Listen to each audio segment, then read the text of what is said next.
I don't like talking to the camera. Yeah. Good. So I'm here at RANZCOG 2018 with Kirsten Connan, who's just given a talk to the plenary session about gender equity and leadership in ONG. A hot button topic, perhaps? It certainly was, yeah. Can you talk us through a bit, I guess, like of the headline points of your talk? Yeah, absolutely. So look, the talk really has come from spending the last 3 years doing a Masters of Clinical Education through the University of Melbourne, and I almost by default really fell into the subject of gender to fill a timetabling aspect to the coursework of my Masters, and I found it like an awakening. And I think for many people in the college today, I'm hoping that that's what it will be like for them as well, that the issues around gender bias, both implicit and explicit, and gender barriers have been there for a long time. And I think as a community we're now working towards having the conversation, and I felt that it was time within RANZCOG to have that conversation as well. RANZCOG's in this really unique position. It's the most feminised now of all the trainee cohorts for specialist colleges around Australia and New Zealand, but we've got this huge gender leadership gap. We're also in this really unique position that we're going to find ourselves, I think, within 2 or 3 or 4 decades' time to be in the exact opposite position, where we're going to have women predominantly in leadership and we're going to have a paucity of men. And I'm a very firm believer in gender equity, and that means having the lens of a diverse population, which means both having men and women within our leadership roles, and that's the conversation I wanted to start having with RANZCOG today.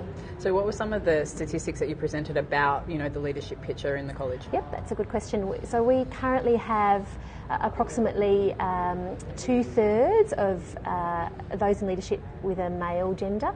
The area where we do see women in leadership within RANZCOG is within educational leadership, and that's often considered the softer form of leadership.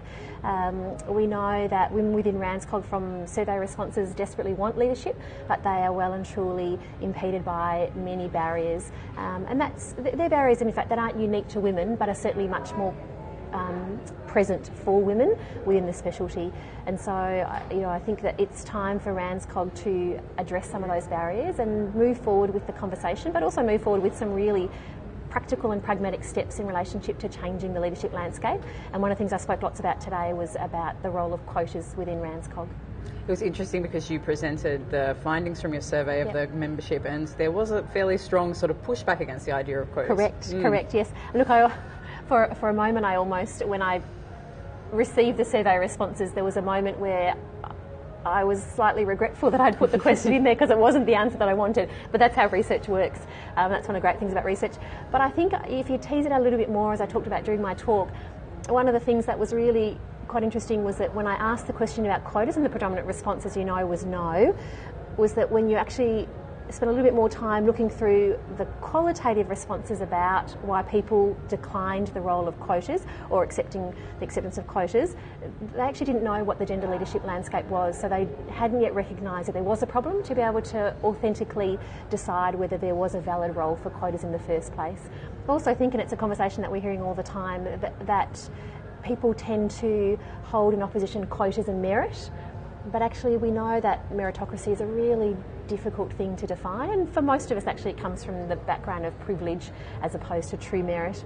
And so I think if you unpack some of the cultural considerations behind what merit is, actually we'll find that in ONG almost everyone actually has equal merit in terms of the ability to be supported through the process of leadership learning. Not everyone obviously will get to be the president, but at the moment we're not even allowing women to have the opportunity to learn leadership, and that's a real, I think, indictment on RANZCOG, and that's where I'd like to see things change. And what are some of the barriers that were identified by the membership, both men and women, to leadership, getting greater leadership? Yeah, look, the barriers overall, in fact, were fairly similar, although obviously much more pronounced amongst women responders, and they were issues around time and financial pressure. So most people in ONG are working full-time, and they're training during a time when they're often starting their families or having their families or completing their families, and they've often got partners in the workforce as well. And so trying to find time, as everyone is, trying to find time to balance career and family and self-care and investment into the community, that's really hard. Roles in the college are generally pro bono, and so being involved in the college at a federal level means sacrificing some of your own private work or some of your own engagement with the public system, and so there's a cost component in terms of revenue there. The challenges of family life and finding the balance in that context. The two that I think are the most interesting are the roles that gender plays in terms of people's perception about ability. And that was obviously much more marked for women. So there's this background cultural situation where often women are considered to be less able to hold and to maintain roles of leadership, and that's based on both credibility as much as it is based on, I think, some of the personality traits that we equate to leadership, and that is that we tend to look for leaders that are strong in those more kind of male type characteristics, strong and decisive, as opposed to what we often consider to be gender traits of women leadership, that is that they're more engaging and that they're gentle in that context. And just our perception that a leader in fact could have all of those traits, and that's equally as valuable as it is just to have traditional leaders who hold those male type stereotypes. You talked about the leaky pipeline. Could you explain what the leaky pipeline is? Correct, yeah. So look, I think for a long time RANZCOG has relied on the pipeline of women coming through. That is that if you put enough people in the junior ranks, that eventually they will flow through into the senior ranks, both in terms of specialist practice but also in terms of leadership. But we know there are lots of reasons why people fall out of the pipeline along the way, and that can be because of the practical things like having children, because of the challenges that women often face, and this is not unique to just women but more commonly women, in relationship to going back into the workforce and lacking confidence, having spent time away from their clinical skills and their clinical knowledge. And that'd be two classic examples of how the pipeline means that, you know, for male their trajectory might be 5 years from the beginning to the end in relationship to being a junior specialist to obtaining a position of leadership, but for females they might have stopped 2 or 3 times along the way to have children, to breastfeed, to go back part-time, and then when they do go back they're challenged by lack of confidence for the first 6 months, and so for them the pipeline to leadership might be 30 years, but by then the opportunities for leadership have gone because momentum has moved through for another new generation. It's a really challenging place, I think, for women to be. And what did you had some advice, I guess, for RANZCOG, and so did the membership, you know, in the survey.